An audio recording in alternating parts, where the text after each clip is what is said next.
हमने फुराडन को बनाया, कई सारे ऐसे कीड़े हैं जिसको जो फसल में बहुत हाइट पे रहते हैं वहाँ के कीड़े को मारने के लिए हमने बनाया। अब किसान उसको अगर गलत तरीके से इस्तेमाल कर रहे हैं, जहाँ पे उसको इस्तेमाल नहीं करना चाहिए था, वो गलत है। किसानों को अच्छी तरीके से बताया था कि फसल को कोई खाद न दे, ज़मीन को दे। 3 प्रोडक्ट हमारे धान के किसानों के लिए वरदान साबित हुआ है, तो ये सुरक्षित रसायनों का इस्तेमाल करें। धान के अंदर जो कीड़े और बीमारियाँ लग रही हैं, इसके पीछे कई सारे कारण हैं। हम अनावश्यक तरीके से गलत समय पे जहरीली दवाइयाँ इस्तेमाल करते हैं, जिससे हमारे मित्र कीट मर जाते हैं। मेरे को अगर धान की खेती करनी है तो सबसे पहले ध्यान देना पड़ेगा हमारा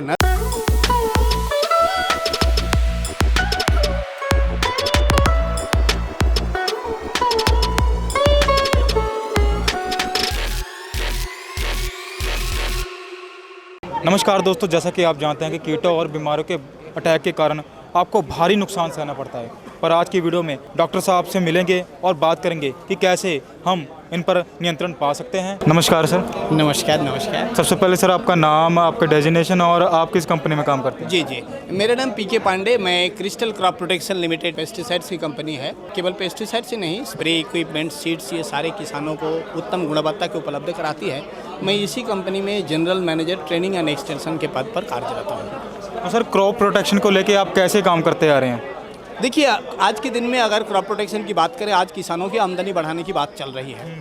तो अगर आमदनी बढ़ाने की बात करें तो यहाँ पे हमारा जो प्लांट प्रोटेक्शन केमिकल है, इसका एक बहुत बड़ा रोल रह जाता है। इसके अंदर हमारी फसलों के अंदर कीड़े हैं, बीमारियां हैं, नए कीड़े आज के दिन में आ रहे हैं, नई बीमारियां आ रही हैं फसलों के अंदर, नई चुनौतियों का मौसम की विपरीत अनुकूल या प्रतिकूल जो मौसम है, इसकी चुनौतियों का किसानों को सामना करना पड़ रहा है। खेती जो कि ज़मीन उनकी कम होती चली जा रही है। तो आज के दिन में हमें 2 चीज़ों की ज़रूरत पड़ी है। एक, यील्ड बढ़ाने की ज़रूरत पड़ी है, साथ साथ हमें क्वालिटी प्रोडक्शन की ज़रूरत पड़ी है, यानी क्वालिटी प्लस क्वांटिटी दोनों की बढ़ाने की ज़रूरत पड़ी है। इस दिशा में क्रिस्टल क्रॉप प्रोटेक्शन लिमिटेड जो काम कर रही है, ये जो सुरक्षित रसायन है, हमारा उद्देश्य ये भी होना चाहिए कि जो हमारा प्रोडक्शन आ रहा है वो सेफ प्रोडक्शन हो, हमारे लिए नुकसानदायक ना हो। तो इस दिशा में हमारी R&D जो डिपार्टमेंट है, ये नए केमिकल लेके आ रही है, जो हमारे लिए, हमारे पर्यावरण के लिए, हमारे मित्र कीटों के लिए सुरक्षित ऐसे रसायन को हम बढ़ावा दे रहे हैं। कीटों, बीमारियों, फंगस, बैक्टीरिया वगैरह की वजह से बहुत बड़ा नुकसान होता है हर साल। मतलब बहुत परसेंटेज में जो फसल होती है बर्बाद हो जाती है। सबसे पहले आप वो तरीके बताएं भी कैसे बिना दवाइयों का इस्तेमाल किए जो किसान है वो देखभाल रक्षा कर सकता है अपनी फसलों की। देखिए, एक्चुअली जो दवाई के बारे में हम लोग कहते हैं कि दवाई का मतलब नुकसानदायक है, ऐसा नहीं है। हमें पहले कोशिश क्या करना चाहिए, जहाँ तक हमारा मानना है, हमें एक जैविक और रासायनिक के बीच में संतुलन बनाना चाहिए। अगर मैं, जैसे एक मीथ है कि भाई दवाई का मतलब जहर है, तो इसके बारे में मैं कहना चाहूँगा, जो मैंने अपने पिताजी से सीखा था, जो उन्होंने सिखाया था कि everything after its limit is poison. मेरे को जीने के लिए 5 लीटर पानी चाहिए, मेरे को आप पानी में डुबो दें, वही मौत का कारण हो जाएगा। तो ऐसा नहीं है कि हर केमिकल जहर है। हमें सबसे पहले कोशिश करना चाहिए कि हम सुरक्षित रसायनों का इस्तेमाल करें, जो जैविक चीज़ें हैं, जिसके अंदर मैकेनिकल कई सारे मेथड्स हैं, हम उन मेथड से पहले जाएं। जब ETL लिमिट पार हो जा रहा है, तब हमें रसायन की ज़रूरत पड़ती है, हम उस समय रसायन का इस्तेमाल करें और ऐसी रसायन का इस्तेमाल करें जो सुरक्षित है। मेरे कहने का मतलब है, रामदेव जी का योगा बहुत ज़रूरी है, लेकिन हमारे आपके लिए अब जिसकी हार्ट अटैक आने वाला है, जिसकी लंग्स डिजीज है, उसको अगर हम कहें कि भस्त्रिका शुरू कर दो, तो शायद वही उसकी ज़िंदगी की आखिरी भस्त्रिका हो जाएगी। तो हमें ETL लिमिट के बाद केमिकल के रास्ते पे जाना पड़ेगा। बट रिमेंबर, मतलब दवाई सब सही है, बस ये अभी किसको क्या ज़रूरत है, कौन सी दवाई की ज़रूरत है, कितनी कस्टमाइज तरीके से ज़रूरत है। मेन है कि सुरक्षित रसायन को हमें लेके जाना है और नीड बेस एप्लीकेशन। आज के दिन में जो प्रॉब्लम हो रही है, वो प्रॉब्लम ये हो रही है, हमने फुराडन को बनाया गन्ने की कीड़े को मारने के लिए, हमने फुराडन को बनाया, कई सारे ऐसे कीड़े हैं जिसको जो फसल में बहुत हाइट पे रहते हैं, वहाँ के कीड़े को मारने के लिए हमने बनाया। अब किसान उसको अगर गलत तरीके से इस्तेमाल कर रहे हैं, जहाँ पे उसको इस्तेमाल नहीं करना चाहिए था, वो गलत है। अगर हमने कोई सुंडी मारने के लिए, सब्जियों में सुंडी मारने के लिए दवाई बनाया और हमने ये बताया कि ये फसल की तोड़ाई से 5 दिन पहले इसको इस्तेमाल करना है, अगर किसान साथी उसको सुबह शाम इस्तेमाल कर रहे हैं, तो वो चीज़ें गलत है। मतलब मिस हैंडलिंग ऑफ पेस्टिसाइड्स ये नहीं होनी चाहिए। तो मैं मेन बात करूँगा गेहूं और धान की, क्योंकि गेहूं और धान सबसे ज़्यादा उत्पादन किया जाता है भारत में। तो जो समस्या रहती है इनमें बीमारियों की, कीड़ों की, वो आप सबसे पहले उनके बारे में बताएं। अब आगामी धान की बात कर रहे हैं, आपका सवाल था कि फसल में कीड़े और बीमारियों से कैसे बचा सकें। तो देखिए, धान की अगर मैं बात करूं तो धान के अंदर जो कीड़े और बीमारियां लग रही हैं, इसके पीछे कई सारे कारण हैं। हम अनावश्यक तरीके से गलत समय पे जहरीली दवाइयाँ इस्तेमाल करते हैं, जिससे हमारे मित्र कीट मर जाते हैं। मेरे को अगर धान की खेती करनी है तो सबसे पहले ध्यान देना पड़ेगा हमारा नर्सरी सुरक्षित हो। हम पहली बात, हम क्षेत्र के लिए सिफारिश की हुई बीज की प्रजाति की चयन करें, नंबर 1। नंबर 2, उसका बीज शोधन जरूर करें। यहाँ विश्वविद्यालय के स्टॉलों पे बीज शोधन के बारे में बताया जा रहा है। मैं भी यहाँ पे जानकारी दे रहा हूँ किसानों को, ये बेबिस्टिन से हम बीज शोधन कर सकते हैं। उसके बाद सही समय पे बिजाई करें, सही तरीके से नर्सरी को उगाएं, नर्सरी को कीट और बीमारी रहित करें, नर्सरी के अंदर जड़ बढ़े ऐसी कोई चीज़ों का इस्तेमाल ना करें, सूखे में नर्सरी को ना उखाड़ें, क्योंकि ये जो हमारा नॉर्थ इंडिया है यहाँ पे एक बीमारी आती है जो बकानी बीमारी आती है, सूखे में अगर पौध की उखाड़े जाएंगे वहाँ पे संभावना बढ़ जाती है, उसका ध्यान रखें। नर्सरी से जब हम पौध को ले जा रहे हैं तो पौध उखाड़, देखिए जितने सारे कीड़े और बीमारियां लगेंगी, बहुत सारी कीड़े और बीमारियों की शुरुआत नर्सरी में हो जाती है। तो मेरा ऐसा मानना है कि हम जो नर्सरी लेके जा रहे हैं, मेरा टारगेट रहेगा कीट रहित हो, बीमारी रहित हो, 25 दिन की हमारी नर्सरी हो, जड़ें मजबूत ना हो। इस नर्सरी को ले जाने से 5 दिन पहले उसमें एक कीटनाशक, एक बीमारी वाली दवाई को अगर हम स्प्रे कर देते हैं तो हम कीट रहित और बीमारी रहित नर्सरी को ले जाएंगे। रही बात रोपाई की, रोपाई उचित दूरी पे रोपाई करें, मेड़ को खरपतवार मुक्त रखें, खरपतवार होने ना दें, क्योंकि वो कीड़े और बीमारी वहाँ पे पलती है और हमारी फसलों में आ जाती है।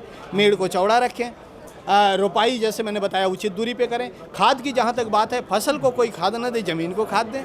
मृदा परीक्षण के आधार पे, अब हमारी समझ में डीएपी आया, 4 किसान गांव के डीएपी डाल रहे हैं, मैं भी डाल रहा हूँ, 4 किसान एनपीके डाल रहे हैं, मैं भी डाल, ऐसा ना करें। मेरे हर खेतों में खाद की ज़रूरत अलग हो सकती है। मृदा परीक्षण के आधार पे जिस खेत में जो खाद चाहिए, जैविक और रासायनिक के बीच में एक संतुलन बनाएं। कल यूनिवर्सिटी के गोष्ठी से मैंने इस बात को काफ़ी बढ़ा के मतलब किसानों को अच्छी तरीके से बताया था कि फसल को कोई खाद न दे, ज़मीन को दे, ज़मीन फसल को देगी। जिस ज़मीन में जिस खाद की ज़रूरत है, एक जैविक रासायनिक के बीच में संतुलन बनाएं।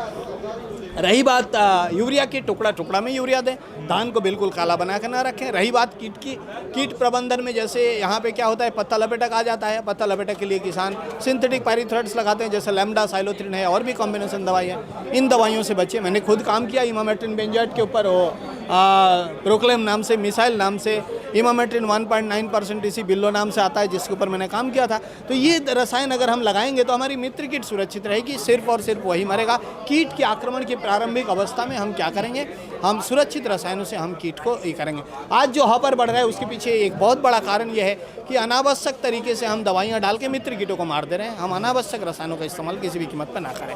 हॉपर के लिए हमारे पास कई सारे प्रोडक्ट हैं। अभी नया एक प्रोडक्ट आया है, जैसे कोलार, मेंटर और सिकोसा, ये 3 प्रोडक्ट हमारे धान के किसानों के लिए वरदान साबित हुआ है। तो ये सुरक्षित रसायनों का इस्तेमाल करें। बात करें अगर गेहूं की, तो गेहूं में इस समय अगर नॉर्थ इंडिया की बात करें तो नॉर्थ इंडिया में योलो रास्ट का एक बहुत बड़ा प्रॉब्लम होता है। और योलो रास्ट की वजह से ये जो, अगर मैं बात करूं तो इसका जो यूरोडोस्पोर है, ये पहाड़ों से नीचे की तरफ लहराता हुआ आता है। और ये अपना जमुनानगर, अगर हरियाणा की बात करूं, पंजाब की अगर मैं बात करूं तो रोपड़ इस क्षेत्र से ये हमारे यहाँ पे देखने को मिलता है। नीलगिरी हिल्स की भी अगर मैं उधर की बात करूं तो वहाँ पे भी आता है। तो योलो रास्ट के लिए हमें क्या करना पड़ेगा कि उसकी जैसी हमें उसकी सिम्टम्स दिखाई दे रहा है, तो उस समय एक प्रोडक्ट है जो Punjab agricultural university, Ludhiana university, सभी यूनिवर्सिटी रिकमेंड की है, वो टिल्ट नाम से है, यहाँ पे रखा भी हुआ है। तो ये जो रसायन है, बीमारी की अभी चूँकि बात हो रही है, मैं इसी स्टेज की बात कर रहा हूँ, तो हम इस रसायन का इस्तेमाल कर सकते हैं 200 ml प्रति एकड़ के हिसाब से। मैं एक बात बीमारी की बात कर रहा हूँ, उसमें बहुत सारी बीमारियाँ, जैसे गेहूँ की बात करूँ तो फ्लैगी स्मार्ट, लूजी स्मार्ट, करनाल बांट, ये सारी बीमारियाँ हैं, योलो राष्ट्रीय बीमारियाँ हैं। तो उन बीमारियों के लिए हम बीज शोधन करेंगे टिब्यूकोनाजोल से या बेबिस्टिन से। और ये जो योलो रास्ट है, इसके लिए हम टिल्ट का और भी कई सारी रसायन हैं, ये जो यूनिवर्सिटी के कृषि विज्ञान केंद्र है, वहाँ वैज्ञानिकों से जानकारी लेके सही समय पे इस्तेमाल करें। ये तो रही गेहूँ की बात। इसके अलावा सर आप कौन कौन सी फसलों के लिए जो है प्रोडक्ट लेकर आए हैं? जी, अगर मैं बात करूं तो नॉर्थ इंडिया में तो हमारा जो फोकस है वो पैडी और व्हीट जो क्रॉप है, इस समय हम उन्हीं क्रॉपों की बात कर रहे हैं। बाद बाकी अगर मैं क्रिस्टल क्रॉप की बात करूं तो ऐसा कोई फसल नहीं है जिस फसल के लिए हम नहीं, मतलब सेवा नहीं देते हैं। मैं नेशनल लेवल पे हूँ तो भारतवर्ष की सभी राज्यों में मैं जाता हूँ, तो सभी फसलों के लिए बीज शोधन से लेके और कटाई तक जितनी दरवाजे हैं, सभी चीज़ों के लिए सुरक्षित रसायनों को हम बनाते हैं और किसानों को उसके बारे में प्रशिक्षण देते हैं, दे के हम इस्तेमाल करते हैं, ताकि किसान सही दुश्मन को पाए। अभी जैसे देखिए, यहाँ पे एक किसान लेके आया था, एक गेंदा का पत्ता लेके आया था और ये यहाँ ले आके मेरे को दिखाया कि डॉक्टर साहब देखिए इसके अंदर क्या हुआ है। तो इसके अंदर देखिए माइट लगी हुई है। अब माइट के लिए हम उसको जो रिकमेंड कर रहे हैं, सुरक्षित माइटिसाइड, जैसे हमारे पास है 1.9% टीसी का एबासिन नाम से वो आता है। तो हम इस तरीके से सुरक्षित रसायनों का हम राय दे रहे हैं, ताकि किसान पेस्ट को आइडेंटिफाई करे, सही समय पे सही रसायन को सही मात्रा में, सही तरीक़ा से और सही समय पे लगा के अपनी फसल से अच्छी गुणवत्ता की पैदावार ले सकें। साथ साथ एक और चीज़ बता रहे हैं, फसल में पैदावार अच्छा लेने के लिए, जैसे कीड़े की अगर मैं बात करूं, यहाँ पे मैं थोड़ा सा आपको दिखाना चाहूँगा। इंसेक्टिसाइड सेगमेंट में देखिए हम इस तरीके से सुरक्षित रसायन, जैसे ये प्रोक्लेम है, काफ़ी अच्छा प्रोडक्ट है। हमने अभी जैसे किसान साथी इसकी खेती करेंगे, अभी कपास लगाएंगे, कपास में कीड़े आते हैं, तो उसके लिए हम इस तरीके की रसायन की बात कर रहे हैं। अभी एक नया किट हमारे देश में आया हुआ है, फॉल आर्मी वर्म। इसके ऊपर मैंने कई राज्यों में काम किया, यहाँ पे मैं टेस्ट ट्यूब में रखा भी हूँ। महाराष्ट्र में हमने उसके ऊपर अप्लाई करके दिखाया था। तो फॉल आर्मी वर्म ये अफ्रीका से हमारे देश में आया है, उसके लिए हमारा एक प्रोक्लेम एक्स्ट्रा नाम से प्रोडक्ट है, काफ़ी अच्छा रिजल्ट दे रहा है। फंजीसाइड सेगमेंट की अगर मैं बात करूँ, बेबिस्टिन, ब्लू कॉपर, टिल्ट, ये तीनों प्रोडक्ट काफ़ी पॉपुलर है। धान में अभी जो धान का सीजन आ रहा है, उसमें खरपतवार प्रबंधन के लिए ये सिकोसा नाम से एक प्रोडक्ट हमने लगाया है। खरपतवार मेरे फसल को नुकसान करे उससे पहले हम खरपतवारों पर प्रबंधन करेंगे। इससे पैदावार बढ़ाने के लिए हमने यूएस से एक टेक्नोलॉजी को लेके आए हैं जो न्यूट्रो इम्यूनो प्रोटेक्शन टेक्नोलॉजी पे है, और ये जो है ये हमने यूएस से इंपोर्ट किया है, क्योंकि ये टेक्नोलॉजी अभी इंडिया में नहीं था। तो ये ओवरऑल न्यूट्रिएंट हमारे, मतलब मैं कीड़े से बचाया, बीमारी से बचाया, इसके बाद उसको न्यूट्रिएंट्स की हम बात करते हैं, हम ये देते हैं। और भी बहुत सारे प्रोडक्ट हैं जो हम हर फसलों के लिए, भारतवर्ष की आप किसी भी राज्य में चले जाएँ, लगभग अधिकांश जगहों पर हमारे ये सर्विस किसानों को हम देते हैं। तो जैसे सर मुझे पीछे स्प्रे देखने को मिल रही है, तो सर इसमें क्या यूनिकनेस है? बहुत अच्छा सवाल आपने किया है। देखिए, हमने रसायन तो बनाया, अब इसको इस्तेमाल करने के लिए मैं गांव में जाकर देखता हूं किसानों के पास, वो दवाई तो हज़ारों रुपए का खरीद लेता है, लेकिन सारी कंजूसी वो स्प्रे पंप में करता है।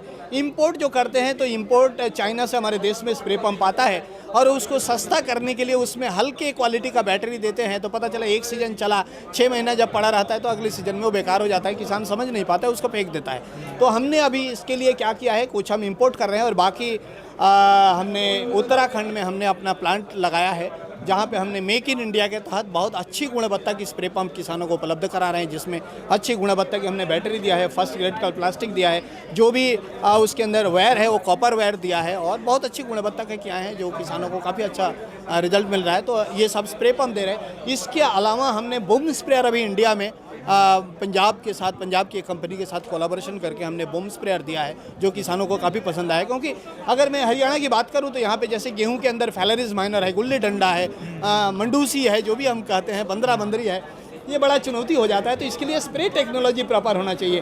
किसी ज़माने में हमारी कंपनी क्रिस्टल फॉस्फेट होती थी, उस समय ये नोजल हमने यूएस से इंपोर्ट करके किसानों को दिया था। आज के दिन में हम बम स्प्रेयर दे दिए हैं किसानों को, ताकि रसायन का सही इस्तेमाल करें और किसान को भरपूर उसका रिजल्ट मिले। तो ये हमारी मतलब अगर एग्रीकल्चरल मशीनरीज की बात करें, तो इस दिशा में हम लोग काम कर रहे हैं। अंत में आप क्या बोलना चाहेंगे? बहुत अच्छा। देखिए, पहली बात तो मैं आभार प्रकट करता हूं आपको, आपने हमारा इतना अच्छा कवरेज दिया। मैं आपकी मंच के माध्यम से सभी किसान देवताओं से विनम्र निवेदन करूंगा कि जहां कहीं भी किसान गोष्ठी हो रही है, जैसे हरियाणा एग्रीकल्चर यूनिवर्सिटी में इस समय किसान गोष्ठी हो रही है, यहाँ आएँ, वैज्ञानिकों से तकनीकी जानकारी लें। देखिए, हमारी किसान देवताओं का अनुभव और हमारी पढ़ाई दोनों जब खेत की मेड़ पे जाएगा, तभी किसानों की आमदनी बढ़ेगी, और हमारे देश में हम सपना देखेंगे अगला हरित क्रांति की। आपसे जानकारी लेना चाहे तो कैसे ले सकता है? हमारे क्रिस्टल के भी चैनल है, और उस चैनल के माध्यम से किसान हमसे मिल सकता है। और इसके अलावा हमारे भारतवर्ष में लगभग 1000 क्रिस्टल डॉक्टर हैं, जो गांव-गांव किसानों तक घूमते हैं और वहां जाके किसानों को जानकारी देते हैं। तो उसके माध्यम से हमारे किसान साथी हमसे संपर्क कर सकते हैं। तो अगर आप और अधिक जानकारी लेना चाहते हैं, तो प्रोडक्ट के बारे में जानना चाहते हैं, या प्रोडक्ट बाय करना चाहते हैं, तो सामने दिए गए नंबर पर संपर्क करें। धन्यवाद।